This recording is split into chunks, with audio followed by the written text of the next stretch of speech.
What up, Talkin Fight fans? Thanks for tuning in to this wonderful episode of the Friday Night Panel with yours truly, Mike Orr and Cedric Ben from the Den. And we're joined by our friend Ray from Between the Ropes over in the UK.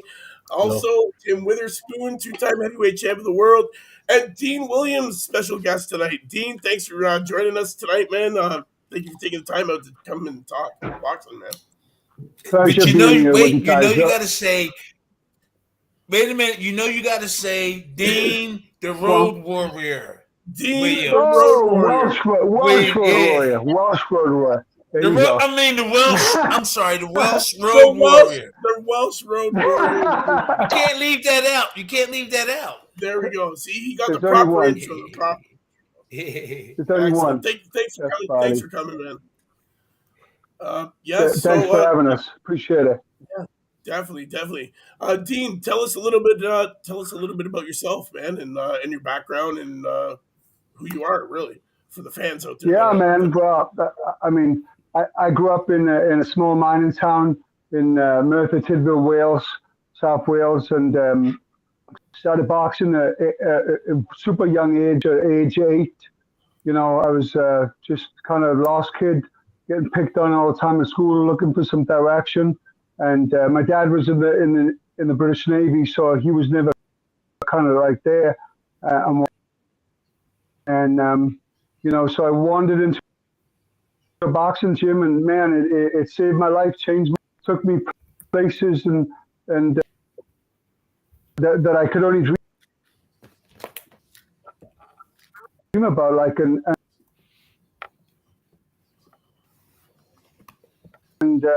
you know, experience so many things. But yeah, to grow as a young man and give me so much self-confidence, you know, I was able to do many other things too.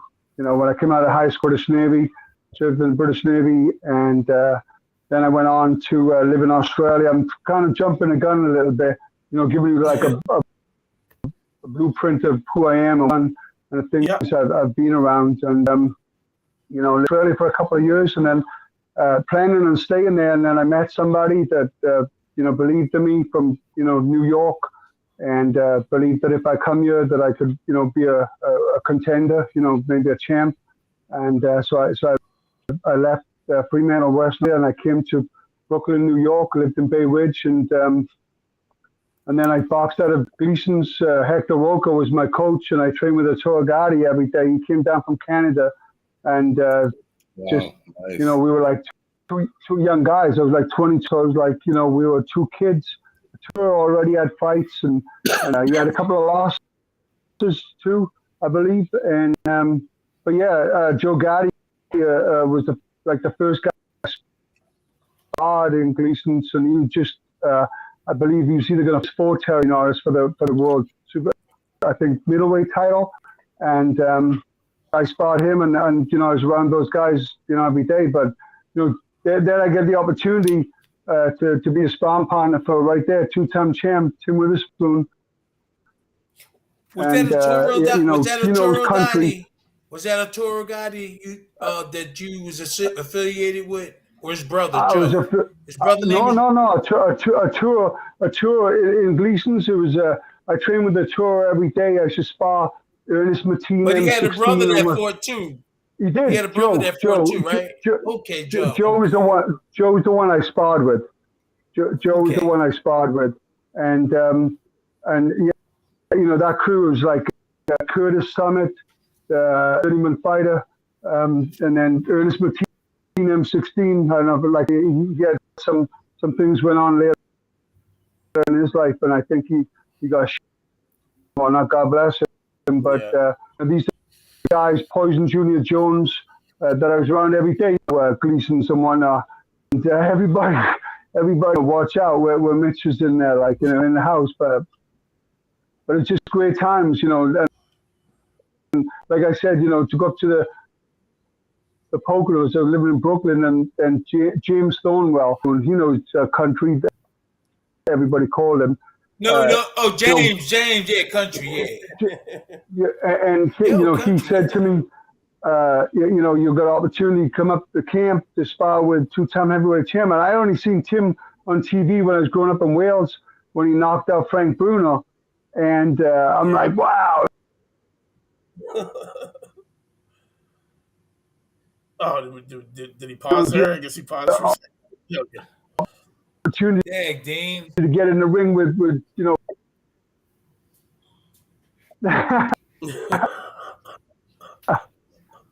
So getting up There was, you I go. believe that was in 96, I think, right around there. 1990 spot the champ right there, and then we've been best friends that was and cool. ever since it's a true boxing brotherhood, really is, because everybody you meet in That's boxing, right. it's a small world and everybody's kind of connected. If this guy knows this guy and that guy knows that guy, and it just comes around one big circle, So even across the pond, and everybody knows everybody.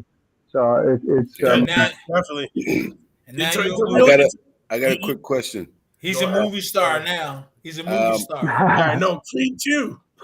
Dean, I got a quick question here. I got my other yeah, laptop set up with some of your highlights here. Maybe Tim yes can sir. speak on this too, because I have this highlight of you fighting Dean Williams in Philadelphia, and Tim Witherspoon was in your corner. Was that the fight? The that Tim Witherspoon exhibition, was in? the exhibition. That, Yeah, that yeah, was the yeah. exhibition we He done. was actually fighting. It was the exhibition. No, you was fighting somebody. No, Is that what you're that's when he saying? worked No. You're talking about us two doing an exhibition. I think Oh. on my No, channel, no. right? My You were in a channel. fight No, I here. know. He talking about you You fighting, were in a right? fight. It's on your YouTube channel. Right. Tim worked my corner. Tim trained me. He did. I wasn't just one of his Yes. sparring partners, but when the champ was coming, towards the end of his career, I was actually one of his first proteges. What was that I you was one of just his said? first guys that he trained. Okay. To get fighting. And Yeah. but yeah, to have that kind of knowledge, experience is Was knowledge you at up the end there of the late? day. And Were you up there late? no, Were you ever up there late? I was, yes, yeah. Not Were we up as an there? We active were fighter. up there. We were there. I've been Okay. with you up there, dear.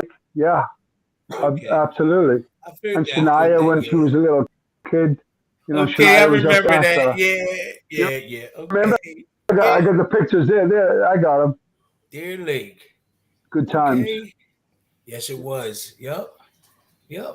So So Dean, So there's the question. Dean, tell us about the movie star part. that's what I want to. That's because I really never. How did you Sylvester Stallone?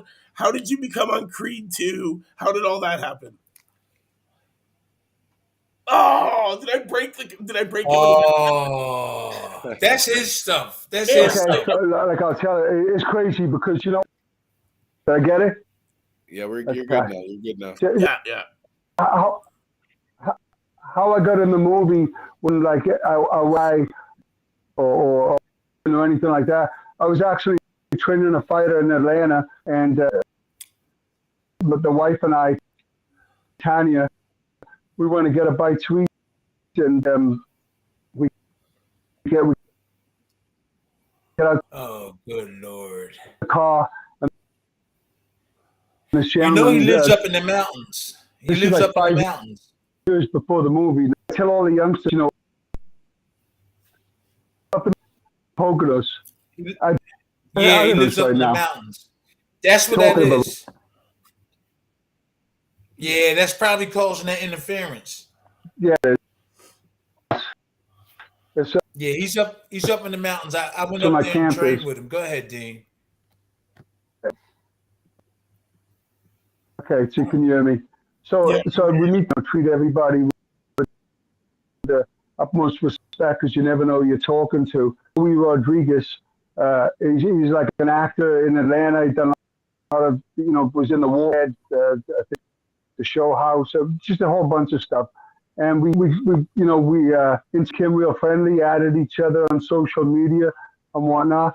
And next thing you know, like years later, he sends me a message and he's like, yo, I think you should be in a movie, like, they're doing the Creed 2.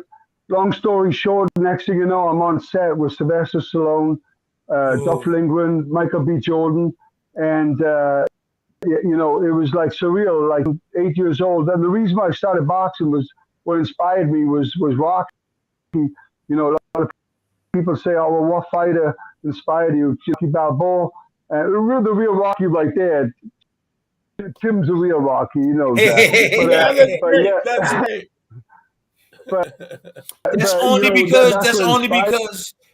because I was born around the Italian market. My mom used to take me there every weekend. We used to go to Rocky Steps. I did the same thing, and I only lived 10 minutes from where they made the movie. That's something. Go ahead, champ. Go ahead, Dean. Go ahead. Oh, he's not on there. Oh, he paused. Shit. Yeah, but and then here I am, the 2-time heavyweight champ from Philly, the terrible Tim Witherspoon, but he made the movie and did the same thing we did. My mom used to take me to the market. We used to buy food every other weekend at the same market he made the movie on. And then bam, the real 2-time heavyweight champ was right here. Yeah. Right? Hey, I was always trying to get him to try to do something like connect it better. Okay. I was trying to get hints out, send people to say, hey, won't you try to get me in so I can make a couple of quid, you know? You know. And go ahead, Dean. Dean, can you hear us? Just going in the gym would be better connection. All of us are doing all right. And Dean, you up there messing around. You know, it's a price to pay to live nice away. Yeah, amen. Connection. He lives up there. It was the connection? Yeah. There we go. We get a better connection. I think so. There we go. We do. Perfect. All right. So there I am, like, you know, growing up in Wales, watching the Rocky movie, and next thing you know, I'm on set, you know, talking to my idol, Sylvester Stallone. So you know what? Dreams do come true if you truly believe in yourself, and you just keep going, you know. And that's where the boxing took me. It took me all the way to my idol to meet him, and then my other idol right there, the champ, being in the ring with him. I'm watching him knock off Frank Bruno, and now I'm in the ring sparring myself, like, you know. So dreams do come true. No, they come true, true, man. That's right. I never thought I was going to go this far, and I appreciate every minute, every second that you know you doing good too. Everybody, and heavyweight champion of the world. Wow, that's cool. That's cool. Never thought I was going to be you're cruiserweight champ. You're the heavyweight champ. but that's really cool though. And I was playing football, you know, American football. But go ahead, Dean, finish it up. I would like to hear what my man Ray. I know he got something to say, Ray. No. Raise your knowledge. Go ahead, then you can finish up. Yeah. I've been Dean. I didn't get to see too many. We're gonna get back to Dean too, right? Oh, definitely. Yeah. Okay, sorry, Ray. Ray. Honestly, I want to touch on the fights that's happening this weekend real quick and get everybody's opinion on what's going to go on. I want you just gonna let Ray talk. Yeah, and this is why Ray's here. Raise the knowledge, brother. Raise the knowledge. Okay. He's letting us know what's going on over in the UK. Okay, cool. UK counterpart. So, obviously in the UK, it's a very, very big card that's coming on from tomorrow night. Amir Khan, Cal Brook. That card's going to be electric. It's over in Manchester in England. It's on the UK. It's on Sky. I'm not too sure what's going to be over for you guys. Maybe on ESPN Plus. Yeah, probably. I know they've got a deal with Sky. ESPN Plus. Yeah. ESPN So Plus. because they've got a bit of a deal going on, haven't they? But that's going to be that's captivated the whole UK. You know, as Dean will tell you from back home. So we're really looking forward to that card. Yeah, man. I'm loving that. And Amir Khan, Kel Brook, Undercard. Predictions. What's everyone's predictions for the fight, though? I've got to go Amir Khan on this one. What'd you say? Khan. Yeah, I'm going to go Amir Khan. Cash Ali, I talked to him today. He called me, and and I talked about the show. When is he going to come on? He said, he just got finished fighting and he won too. But he definitely asked heavyweight. me, he asked me about that, and I said I believe if Amir Khan defense was tight, Carl Brooks would be in trouble because Amir Khan is quick. Carl Brooks is strong and buff. Yeah. Amir Khan is like a quick, sharper boxer than him. But Cal Brooks hit him. He's gone. But Amir Khan is quick. He put his combinations together. He just lacked that defense. He got caught on the chin from Prescott. You keep catching him on his chin. But if he could get rid of that, he would be champ. That's my opinion. Yeah, he quick. I like the way he beat, and he could punch, but he can't take it here. Yeah, can't take it here.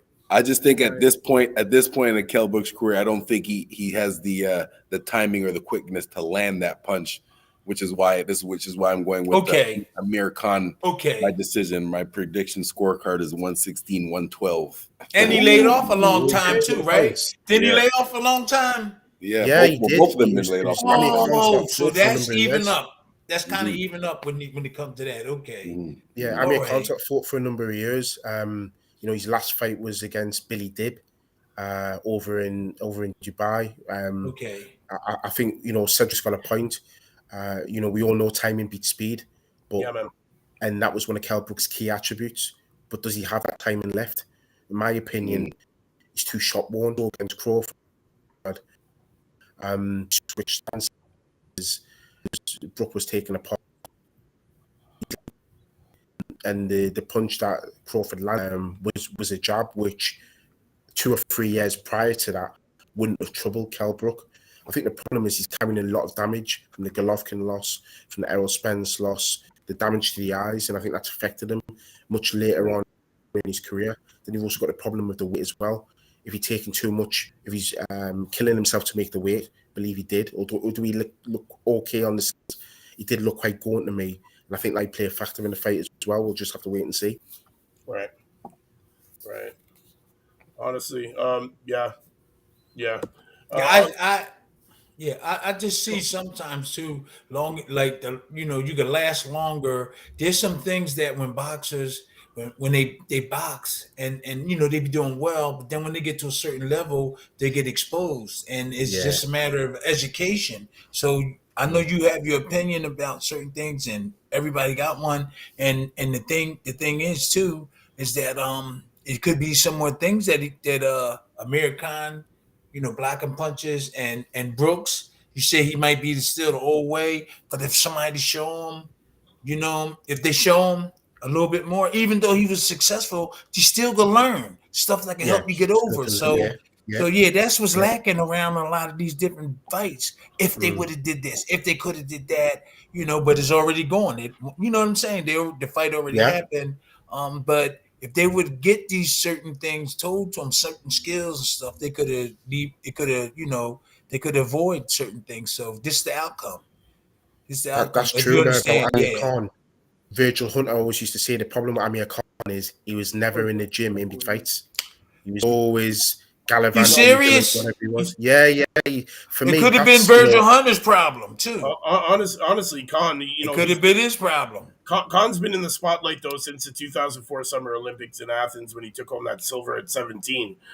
As that prodigy, and then as he turned pro, he's kind of never really fallen out of the spotlight. So that can really affect your ability to get your ass in the gym and train, man, to be honest. But let me go back to what he just said. What did you just said about Virgil Hunter? So when Amir Khan was trained by Virgil Hunter, Virgil Hunter was asked about the flaws of Amir Khan because he'd been trained by quite a few people. He'd been trained by Oliver Harrison. He'd been trained by Ishmael Salas, Freddie Roach. Who are these guys, Dane? Who are these guys? So Freddie Roach trained Manny Pacquiao, Ishmael Salas. He trained a lot of guys out his Florida gym. You remember David Hay? Mm-hmm. Yeah. I know David Hay. Yeah. Who trained David Hay? Pardon? Who trained him? Ishmael Salas. He had a spell training. Yeah. Is he from England? He's from here or England? No. He's Cuban originally. Ishmael Salas. Oh, Cuban. Yeah, but I'm sure he's got gyms in Florida or somewhere. Okay. And Oliver Harrison's was a UK based trainer. He's no longer with us. Rest in peace. But the point is that Virgil Hunter was asked, why does Amir Khan have all these flaws? And what Virgil Hunter was saying is, he's fine when he's in the gym. When he's got a fight, he's in the gym. There's no problem. The problem with Amir Khan is when he hasn't got a fight lined up, he's anywhere but the gym. He's in England. See, right there. Okay. It's like that's the thing. Like I tell all the young fighters, it's about what you do in between the time of training. Is more important than what you do in the gym. Yeah. So it's like, you know what I mean? You can't go out and be that guy and then be this guy. Who are you? You know what I'm saying? So you're going to get found out in the square circle. They're going to find out, figure it out. Dean, exactly. Yeah, that's true. That's true. But that's true. Discipline, there's discipline. Yeah, but that's true. But motivation only get you so far. Discipline is what you need to be successful. But a lot of times, if that guy, but what is he doing? A lot of times, real quick, that the skills plays a big part because it's got all of us talking about woulda, coulda, and shoulda. You know what I'm saying? And Amir Khan got a lot of skills. Virgil Hunter said, "Is that an excuse or is it the truth?" I mean, he said that Amir Khan don't spend enough time. He lost the fight with Virgil Hunter was his trainer, right? Yeah. So he gonna put it on the fighter. I'm not saying it's not true. I think that he had the skills as long as he get in shape. Even though taking off period of times is not good. That's not really dedicating to boxing, and I'm gonna understand that. But he can make up for it if he had the skills and stuff. You know, the skills properly. You get in shape, and go ahead. So, Virgil Hunter said that. I don't know. He's seen Amir Khan doing stuff that he's supposed to do when he's training for fights. Might be partying too hard. Yeah. You know. So I don't know. I do know, but there's a lot of different ways. Look at Tim there, the champ. Like he is 64 in shape in the gym every I be day. hitting the hammer. Look at this guy. I be hitting the hammer and everything. So you look good, man. Thank you, but we was all talking about the getting the jobs with these heavyweights and everything and all that, and they got people right in front of their face that can really take them to the top and save their career and stuff, and they don't reach out. I'm one of them, and we talked about it, Dean. Like they keep going over to the West Coast when there's a lot of good trainers on the East Coast. They going to the Shello brothers because the Shello brothers are successful, but that's not helping the situation now. They successful, and we went through this before talking about those guys. We talked about Freddie Roach and all that. So boxing to me is really is kind of, it's good, but it's bad in terms of training and trying to get the right fighters and skills to get noticed by the masses of the people to say, oh, that guy can really fight. If you understand what I'm saying, Yeah. And you got guys that's hanging around like us, like me. I know I can get the job done, and they don't even reach out. They don't even reach out. So, Kell Brooks, I seen him fight. I was in his presence when I was in England. We was cool. He's kind of cool and calm. And I was with Amir Khan, and I think they both have good talent. But I think the defense, who got hit? They got hit and went down. That was Amir Khan. So he the one got to face the facts. And so didn't Brooks. Did he get put down? Yeah, he's damaged. He damaged something. Yeah, both of his eyes. So if they can learn, but if they can learn just a couple of more tricks and trades, that might help them get through certain things too, just a little bit more. But so they won't have to go through telling people this, telling people that. So now we up to who's going to win this fight. And at first I was like, man, no, I was always saying Amir Khan because he quick. As long as somebody tell him to keep his hands tight and defense, and when he catch a punch, fire back. Fight like that quick hands, and keep his defense, and that'll save him. But if he don't, he gonna get hit on that chin. He gonna go, and Brooks could win. So you said you think Brooks gonna win, right? You think he's gonna win? Khan. I think Khan's going to go Amir Khan. You think Khan's gonna win? Nothing. That's what I said. That's what I was saying. Somebody else on the last podcast or something was saying they thought Kell Brooks was going to. I think Amir Khan. He's quick. I hope he keep his hands up. Amir Khan takes it. I think Amir Khan takes it. I hope he kept his hands up, or else he get knocked out. Hey, I love both of them. He better keep his hands up. Honestly, I'm excited to see some of the other fights on the card. One of them is the Charlie Schofield and Jermaine Brown for the British super middle title. That should be a good one. Yeah, Charlie Schofield's starting to make some little bit of noise. Yeah, a little bit. You know, he's starting to slowly creep into the rankings. So this should be an interesting fight. He's got a big audience, a big platform. So let's see what he can do. But the fight that interests me on the undercard, super middle. Okay. Yeah, the fight that interests me on the undercard's got to be Natasha Jonas. Oh yeah, she's going for a world title, a third attempt. The problem for me is she's at her best at 130, 135, super featherweight, lightweight. But she's fighting at super welterweight. Yeah, she's at super welterweight. So 154. So it's a big jump in the weight classes. But Natasha Jonas, in my opinion, has been unlucky. She should have won against Terry Harper. She should have been given that decision. Jones stepping up 3 weights. Wow. So yeah, in my opinion, this is her. Just it's all set up for Natasha Jonas to win this beautifully. Yeah. Jones, right? They said that she's stepping up 3 weights. Is that? Yeah, true? she is. Okay. She's stepping up. Really, she's stepping up from 130 super featherweight. Okay. So it's a bit of a shame because for me, she should be the super featherweight champion of the world. In my opinion, she beat Terry Harper, who, as you remember, lost to Alicia Baumgartner when she got stopped on her feet in that devastating knockout. So Natasha Jonas, she's as Dean will tell you, she's our Miss GB. She's a great fighter, she really is, and she was very unlucky in 2 defeats. 2 of the 3 defeats that she's had. But yeah, I expect her to pull it off. Whether she stops a girl, I'm not too sure. If she can carry her power up all those weight classes, I'll be very, very impressed. Me too. Also on that card, honestly, there's a bunch of up and coming prospects that the world's been talking about over the last year and this year. We got Bradley Ray is in action. Vidal Riley is in action. Yeah. Right. We got the Azim brothers are in action. We got Nadim, Ibrahim Nadim is in action. Abdul Khan is in action. And all these guys are, they're all pros. Who's that shirt you represent there, champ? Yeah, this is England. Look. Okay. Yeah, that's my second home. That's my second home. The UK. Okay. I love it. I got a grandson in Barnsley. Nice. Yeah, that's my second home, man. So definitely a big card, man. This Amir Khan Kell Brook big card. No, one of the fans told me talk to me about the shirt. They sent the message. Yeah, they did. They're loving it. Yeah. Nice to see Tim wearing 3 lions on his shirt with pride. Hey. I got other shirts too. Also another card, man, I want to talk about.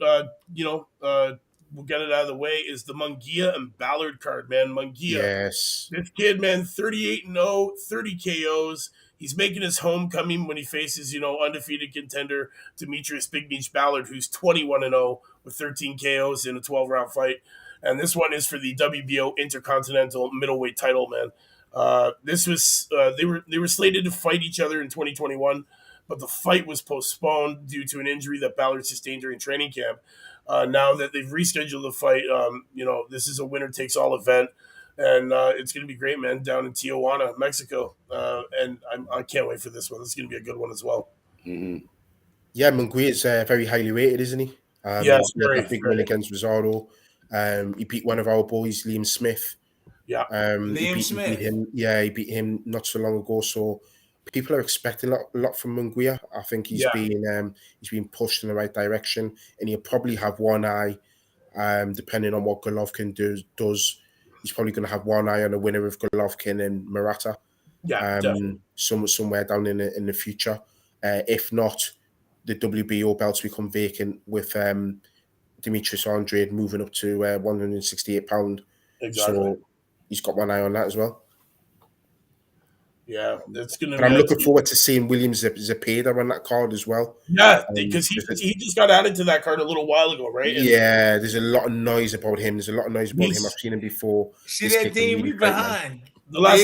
They keeping up with the Joneses. We behind. Y'all guys are sharp with this stuff. Honestly, you see that team? Earl Sizer.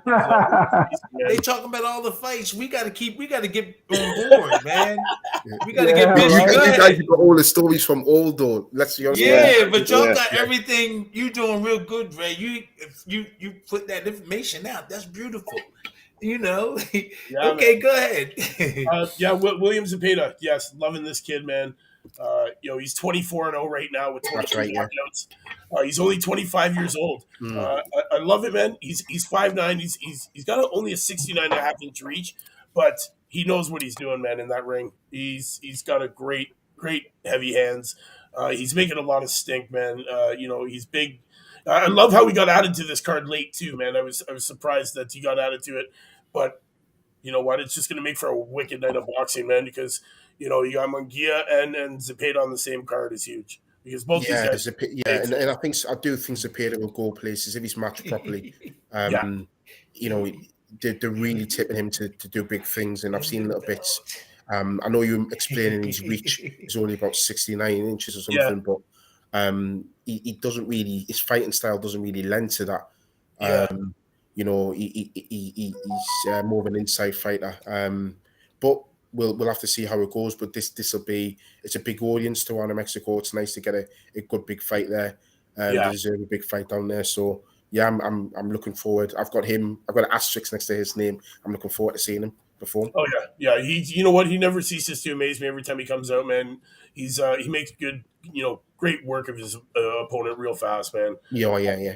He's the real deal, man. Is what I'm saying, and to see him coming out of Mexico like that, and you know what? He's a big guy, man. He's lightweight, right? So he's physically he's thick set, if that makes sense. He's a stocky guy. So he doesn't really lend himself to being on the outside using his jab, that kind of stuff. He's a different style, but his style.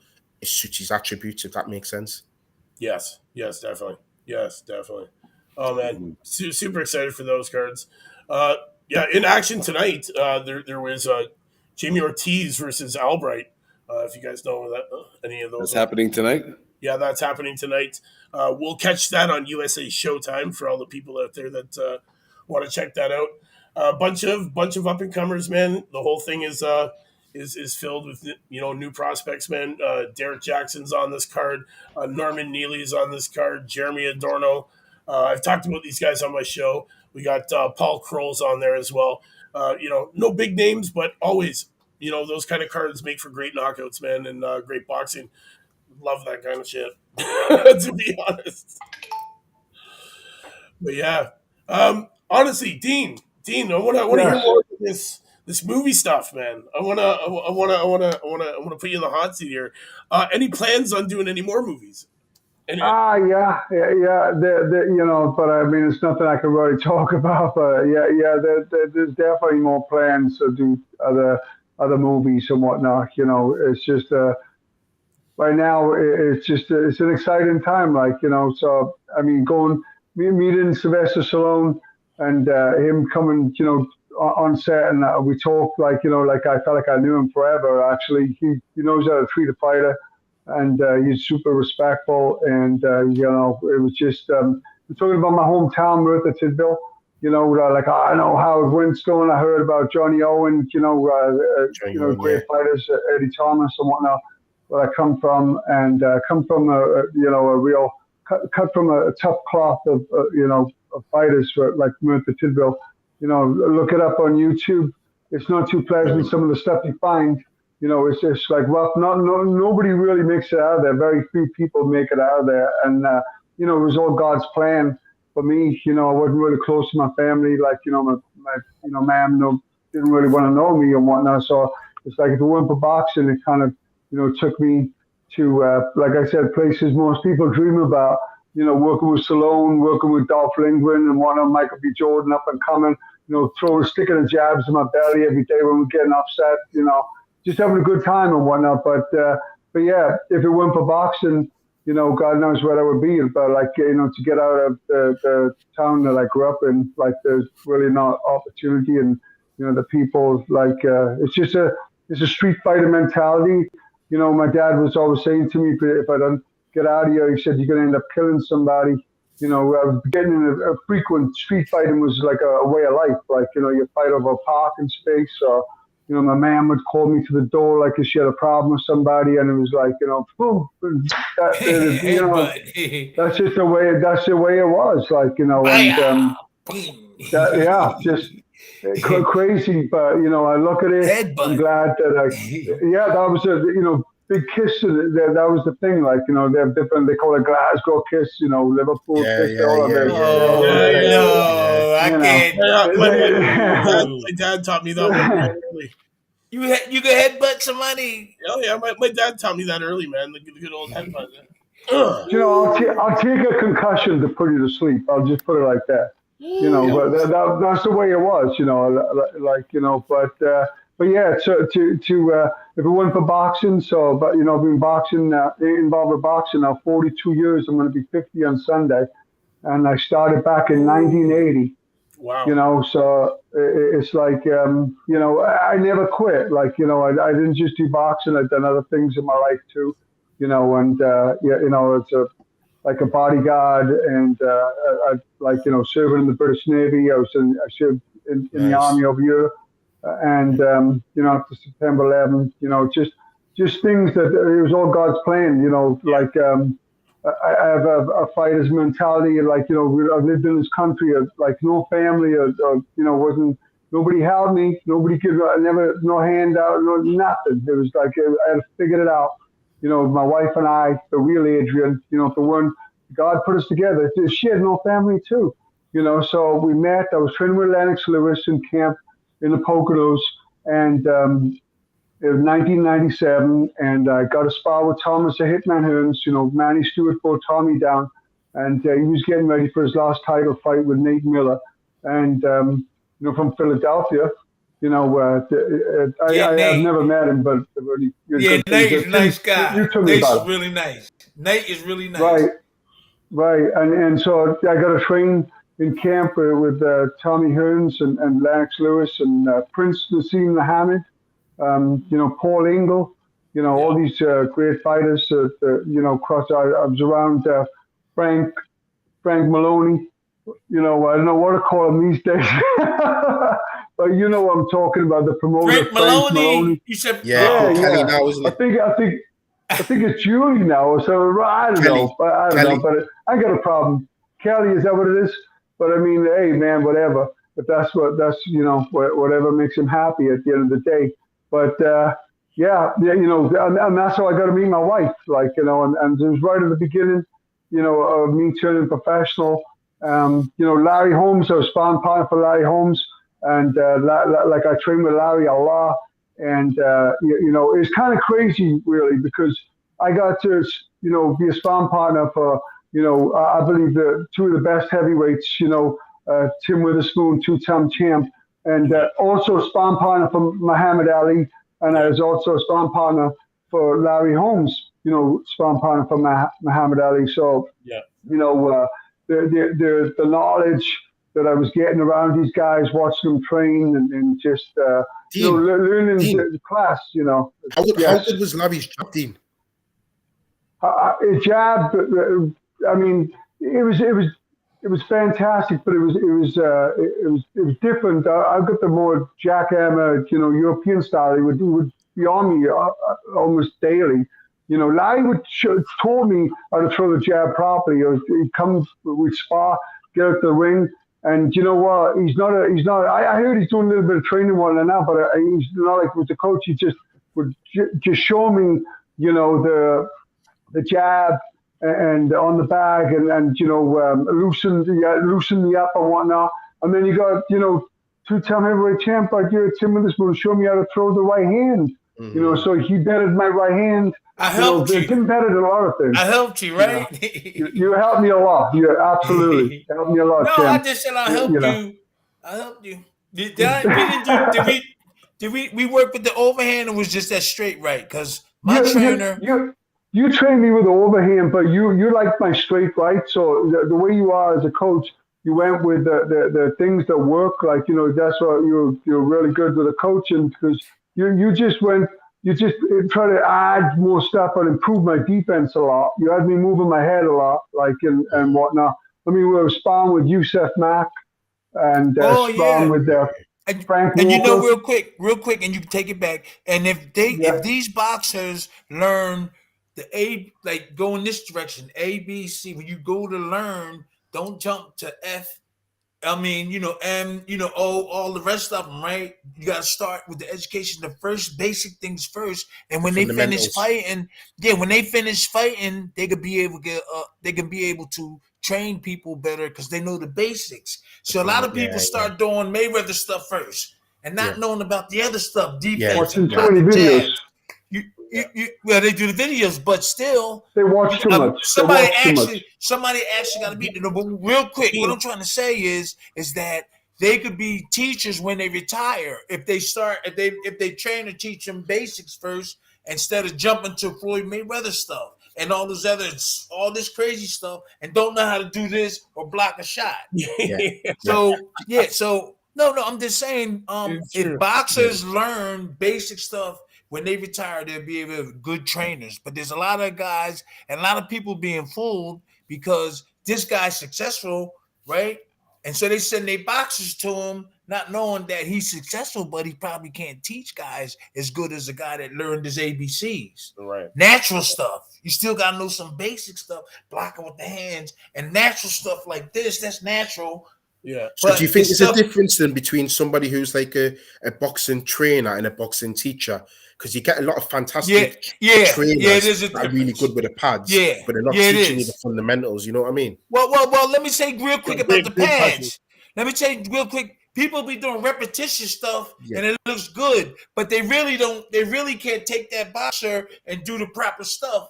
So I even see girls doing this, but it don't mean nothing. They just getting exercise. They're not learning nothing. But there's sometimes when you hitting the pads, you got to do education with it. Now, Mayweather, that stuff is for fun. I don't see no kind of education in that. All this stuff. But when you sit down and go right hand here, boom, pop, boom, slip, right hand, defense incorporated in with the offense, then you can say, whoa, man, it looks like he's learning something. But people get fooled because they see him doing this. And there's nothing. There's nothing. It's just exercise. Right. You understand what I'm saying? Yeah. And then all the fighters will go to him. Then all the fighters will go with him because they see all this. They getting fooled. You see what I'm saying, Dean? Yeah, they're getting fooled. So, there's a lot of boxers getting fooled. The thing about boxing is psychology. It's mental. Believing in yourself and whatnot. And at the end of the day, you're going to get in that square circle. And, you have to truly believe in yourself. If you have any doubt, it's contagious. It's just you can't have any doubt. You got to have every confidence in the guy that's taught you, it's in your corner and whatnot. Slim train you. Slim train you too, right? Yes, He made a lot of things easy. He made a lot of things easy for me. I relaxed. Once he started training me, I started relaxing. Dean, are you currently training any kids that we need to be looking out for? Absolutely. I got one kid. He's from Peru. I mean, the kid's he's like my own kid actually. And the champ had met him, Carlos, and we're going to be going into the Pennsylvania Golden Gloves, and I don't go in tournaments just to go in tournaments. I go in it to win it. You know what I'm saying? So when we go in there, we're going in it to win it. You know what I'm saying? So we're ready. This kid, it's like I mentored him, my protege, and made him mentally grow as a young man, get stronger. I don't put guys in fights quick. I groom them. I teach them about the sport. Teach them about, so they understand what they're getting involved in, and they put themselves there. So I tell them when I'm wrapping in my hands, the night of the fight, I'm like, you know what, you put yourself here tonight. Nobody making it to this. You're ready. You might as well go out and give it 110%. But don't look yourself after and say, I could have, should have, and would have. You just got to do it. So, but from my life experience and everything I've done in my life, being in the military and whatnot, you just got to be assertive, and you can't wait too long. That the guy kind of, especially in amateur boxing, you got to go out there and you got to impress. You got to win every round. You can't, this close stuff in amateur boxing. It don't go down too good. You've got to be busy, Dean, when it's amateurs, isn't it? You've got to be busy. Absolutely. Busy, aggressive. I mean, I was Welsh national champion at 14 years old. I'd bang you out. I'd go out there. I was like a rooster. And my coach would be like, slow down. Yeah, but I knew the bell would go, and I'm coming. With the small gloves on, you had no headgear, and I'm coming at you like professional fights. I put some on my YouTube, check it out. Dean Williams, Welsh Road Warrior. So, please subscribe. Did you ever fight? Ray, did you ever fight? I had lots of times training in gyms when I was younger. I never got any amateur fights or anything like that. That's one of my big regrets as a kid. But I was always in amateur gyms. No regret. I tell all the guys. I'm sorry, brother. I'm sorry. I'm just saying right there. I tell all the young guys no regrets. Like I have a couple, but I can't really complain. Like to go from nothing. From my own family not wanting to know me or believing in me, to go to where I've been, to being in the ring with the two-time heavyweight champ, Tim Witherspoon, Larry Holmes, Tommy Hearns, Aaron Superman Davis, Cyril Manby, who I'd spar daily down Larry's, Sal Manby. The list goes on. The amount of fighters that I've been in there with. And but I thank God every day I can still articulate. I speak well, considering I've done so many fights and so much boxing. You're passing on your experiences as well. Yeah, I'm passing on all my knowledge and everything I've done, my life experiences, and I think that's what helps me as a coach, is being in the service and living in different countries. I lived in Australia. I lived in Brooklyn, New York. I've lived all over the place. Lived in Florida. Just everywhere.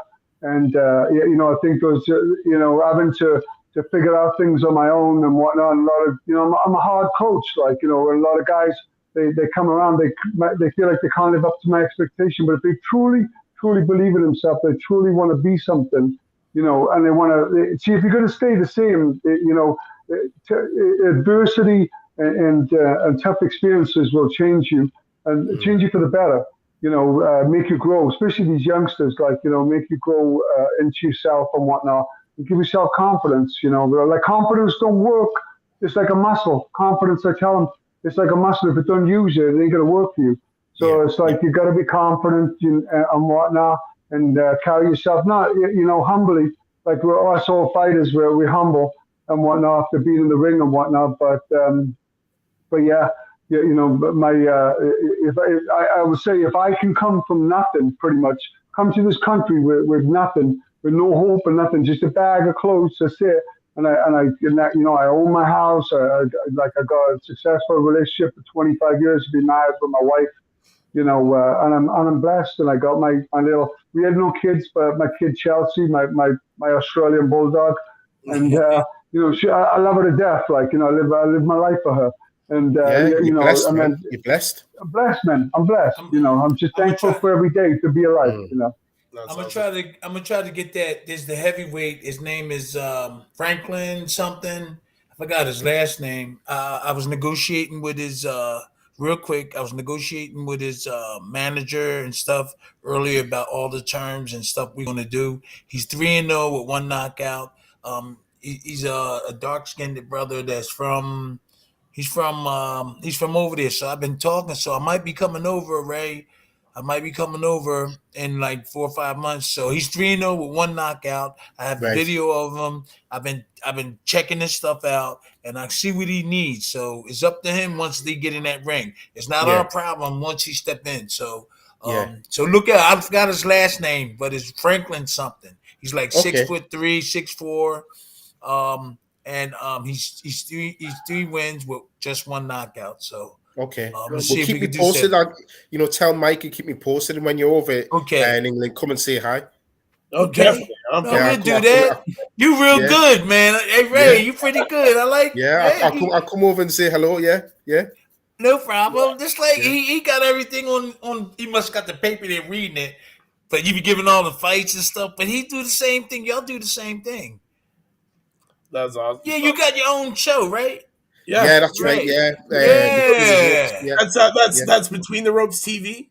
That's the one. That's TV. The one. There. Yeah. TV. Well, it's not a TV. You know what I mean? We just call it Between the Ropes TV. But yeah. Cool. But give us a check out. Give us a check out. Very similar setup to what Mike's got here. We preview fights, we review fights, get some fighters on to interview. And discuss up and coming fights, big issues in boxing. Yeah, it's really good. It's boxing. It pretty much like what Dean's saying. Like, although I've not had the experiences Dean and Tim you've had in the ring, boxing for me, it allowed me when I went into a gym to meet friends, get confident, and learn a discipline and a way of life. I didn't get to compete, but I still learned quite a lot of other things, and that for me, I enjoy it. There's nothing better than talking about boxing. I could be on here for another 2 or 3 more hours, but Mike won't let me. It's just the way it is. I think as well, it helps for me when I was growing up. My parents were into it. My parents would make me sit down. I watch the Bruno fights. Tim, I saw your fight with Frank Bruno years later. I would see like the likes of Tyson growing up and Lennox Lewis, growing up. And that's how I became a big Amir Khan fan. Watch a lot of the Olympics because a lot of my friends were in the amateurs. So amateur boxing was the pinnacle of that was the Olympics. So I watched a lot of that. So I've got a real passion for boxing. So for me, this is just I absolutely I love it. Yeah, honestly, that's awesome. I hear that right. Awesome. Yeah, man, that's a great story. And speaking of not letting you be on here for 3 more hours, we have come to this time. We're gonna wrap it up, man. We've been on for that hour. Yes, Tim. We did good. We did. Sorry, I messed up in the beginning with the Wi-Fi and everything. If I known it was gonna be like that, it's all good. If we missed anything, the next time you come back, we'll just get you to retell that story. No doubt. No doubt. Dean, please, for all the viewers out there, shout out your gym and where people can connect with you on social media and everything so they can follow you. You know what? Please, I just started my YouTube channel. It's not about that. I'm just putting up the stuff some experiences, my life knowledge and whatnot, and some of the, knowledge of being in the ring with Tim and Larry and Tommy and whatnot. And I share that with people. But I just started it a little over a month ago, so it's a brand new channel, Dean the Welsh Road Warrior Williams, and please subscribe, hit that bell, and I'll hit you back. You know what I'm saying? So I'm not doing it, trying to make $1 million or anything like that. I have fun, with my fighters and whatnot. I believe that God's plan. I follow His plan. I don't force nothing in life. I just go with the flow. If opportunities, I'm an optimist. If the opportunity comes, I'm there. You know what I'm saying? I'm going to look at it. If you hit them back, you're going to jail. You know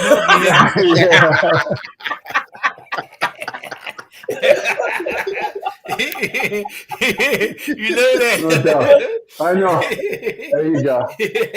You know that now. No doubt. Well, guys, to all the fight fans that are watching around the world, man, thanks for tuning into this special episode of the Friday Night Panel with our special guest tonight, Dean the Welsh Warrior Williams. Road Warrior. Welsh Road Warrior Williams. You got it. It could be a tongue twister. But yes, Dean, thank you. Thank you for taking on some time out of your schedule. Thanks for having us. Pleasure. Definitely love to have you back in the future. And I'm going to get in touch with you, Ray. Yes, please do, man. Please do. Okay. Ray, always a pleasure, man. Thank you for coming on, man. Definitely, guys, don't forget to check out Between the Ropes TV with Ray, man, and his buddies. And Tim, always a pleasure, champ. I know you'll be joining me. You'll be joining me next week for our Murderers Row special. Also, Ray, you'll be jumping on there. Right. Yeah, I'll be coming on one of the days. Right, Yeah, is that Monday? Is that Monday? We'll see. We'll talk about it. We'll figure Just it out. let me know. Right. Yeah. Finalize this weekend. And shout out to Carl, who's dropping all the comments in the corner. From Last Bell Boxing over in the UK. Another friend of ours here at Talkin Fight. Guys, you know what it was? It was a blast. We love it. Guys, don't forget all the fights, man. Khan, Mangia. We will see you next week. Same time, same channel. New fights. Thank you. Yeah, man. Amen. God bless. Yeah, man.